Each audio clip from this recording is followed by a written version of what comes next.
اذان کا احترام کیا کرو، اس کو ہلکا مت سمجھ لو. پہلے تو خواتین اذان سن کے دوپٹے لے لیا کرتی تھی، اب وہ عادت بھی ختم.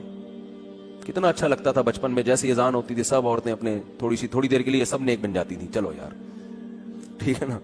اب اذان ہو رہی ہے دوپٹے سروں پہ نہیں ہے. وہی لوگ اذان ہو رہی تھوڑی دیر کے لیے خاموش ہو جاتے تھے. کوئی ڈرامہ دیکھ رہا ہے یار تھوڑا پاز کر دو اس کو، کوئی فلم دیکھ رہا ہے، کوئی ڈانس دیکھ رہا ہے تھوڑی دیر کے لیے رک جاؤ. اب تو وہ بھی کیا ہو گیا، بولو نا ختم. جواب دینا تو بہت دور کی بات.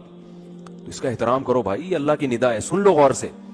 ہاں لوگ کہتے ہیں ہر جگہ سے اذانیں ہو رہی، تو آپ کے جو قریب ترین مسجد ہے نا اس کی اذان، کیونکہ اصل میں تو وہ آپ کے لیے ہے نا. باقی کوئی دور دراز علاقے سے کسی نے بھونپو اتنا بڑا لگا لیا ہے، آج کل یہ بھی ہو رہا ہے نا مسجدوں میں، 4 آدمی محلے میں ہے نہیں، بھونپو ایسا لگایا ہوا ہے کہ پورے کراچی کو سنا رہا ہے. یہ بھی مسجد والوں کی غلطی ہے بھائی. جتنے اس مسجد کے احاطے میں ایریے میں جتنے لوگ آتے ہیں وہاں تک اذان کی آواز پہنچاؤ.